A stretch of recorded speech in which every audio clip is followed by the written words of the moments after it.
बिस्मिल्लाहिर्रहमानिर्रहीम।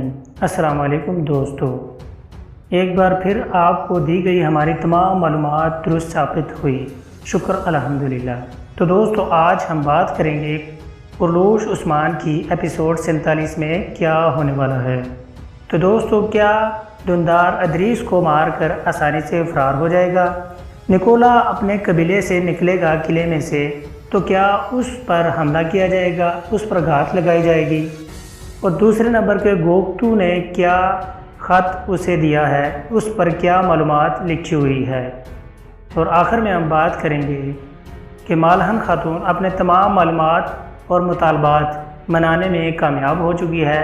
लेकिन उससे पहले अगर आपने हमारे इस चैनल को सब्सक्राइब नहीं किया तो सब्सक्राइब करते वक्त घंटी ज़रूर बजा देना। तो दोस्तों, जैसा कि आप सब जानते हैं कि दुंदार हज़ाल खातून से कहता है कि अदरीस मेरे तमाम राज जान चुका है, लिहाजा जो भी दुंदार के तमाम राज जान जाता है तो दुंदार उसे मुकम्मल मारने की कोशिश करते हैं। और इसी तरह भी अदरीस के साथ किया। अदरीस को मार दिया और भागने में बआसानी कामयाब हो जाएगा और किसी पर शक भी नहीं आएगा। लेकिन उस्मान गाजी जो कि पेत्रोस और उसके भाई पर मुकम्मल शक कर चुके हैं, लिहाजा उनके गिर्द भी अब दायरा सख्त कर दिया जाएगा। लेकिन अभी दुंदार जो कि बचने में कामयाब रहेगा, क्योंकि दुंदार एक होशियार भेड़िए की तरह है जो कि अपने आप को बचाने की खातिर किसी और को बलि का बकरा बना के सामने पेश कर देता है। लिहाजा दुंदार पर अभी कोई शक नहीं होगा और उस्मान भाई पेत्रोस और उसके भाई पर मुकम्मल कड़ी नज़र रखे हुए हैं कि वो सोगोद बाज़ार में क्या मंसूबा लेकर आए हैं। लिहाजा दुंदार के हवाले से खबर भी गोकटू अलग की तरफ से आएगी। तो दोस्तों, अब बढ़ते हैं अगले सवाल की जानिब। जैसा कि आप सब लोगों ने देखा है कि निकोला को एक शहंशाह की तरफ से एक ख़त मौसूल होता है जिसमें शहंशाह उसे मुलाकात के लिए बुलाता है। यकीनन ये खबर उस्मान का किले में जो जासूस है वो उस्मान तक पहुंचा देगा। लिहाजा निकोला को ये खबर का पेत्रोस से पता चल जाएगा। वो अपना अब प्लान बनाएगा जिसमें वो खुद उस काफ़िले में शामिल नहीं होगा और अपने सिपाहियों को अपना लिबास पहनाकर भेज देगा। और रास्ते में उस्मान गाजी के सिपाही जहरकुताई और सावची भाई उस पर हमला कर देंगे। लिहाजा उसमें निकोला बच निकलेगा।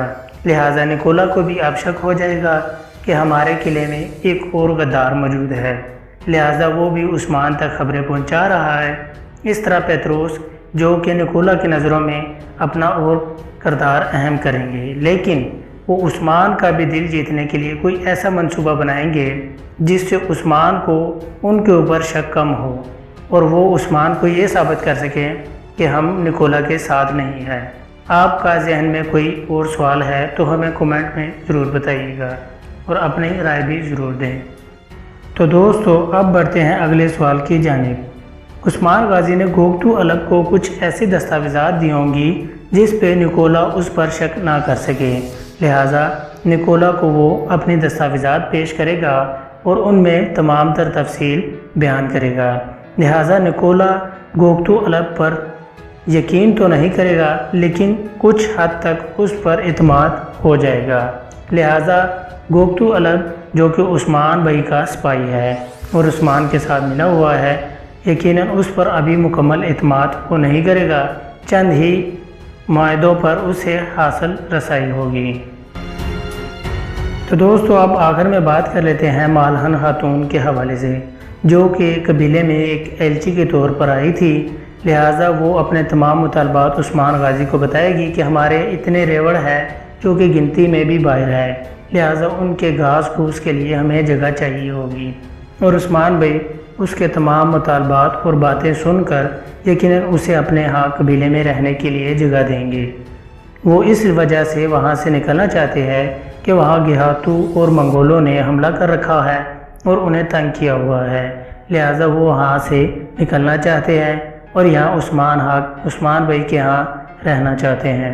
लिहाजा उस्मान भाई उन्हें रहने के लिए जगह देंगे और उनके रेवड़ के चरने के लिए भी एक जगह दी जाएगी। अलहन खातून अपने इस मुतालबात में मुकम्मल तौर पर कामयाब हो जाएगी। तो दोस्तों ये थी आज की छोटी सी इन्फॉर्मेशन। मज़ीद इस तरह की वीडियो के साथ बहुत जल्द हाज़िर होऊंगा। तब तक के लिए अपना ख्याल रखिएगा। अल्लाह ने निगहबान।